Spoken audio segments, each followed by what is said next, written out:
C'est devenu le nouveau quotidien de Tessa. Partir en patrouille dans les rues de La Rochelle avec l'uniforme de policière sur les épaules.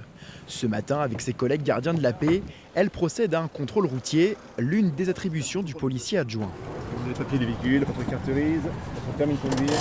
On va effectuer tout un tas de missions, on va faire les gardes à vue, c'est un appui sur le terrain, c'est un appui pas judiciaire, puisque c'est ce que je vous ai dit, c'est cette qualification-là, on ne l'a pas, d'écrire des procès-verbaux. En revanche, oui, sur le terrain, on est un effectif physique.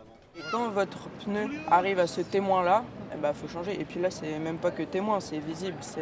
La présence de l'aspirante gardienne de la paix et plus largement des 16 policiers adjoints du commissariat est plutôt bien accueillie chez les titulaires. Ça nous permet d'avoir un appui effectivement au quotidien dans nos missions police-secours ou accueil, les missions du quotidien, quoi.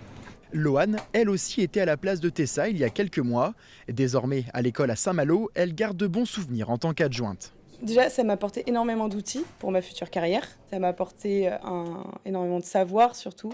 Ça m'a permis d'avoir un premier pas dans le monde de la police nationale. Donc vraiment connaître le métier, les missions, pour pouvoir ensuite évoluer.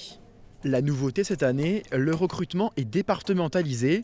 Aucune condition de diplôme n'est demandée.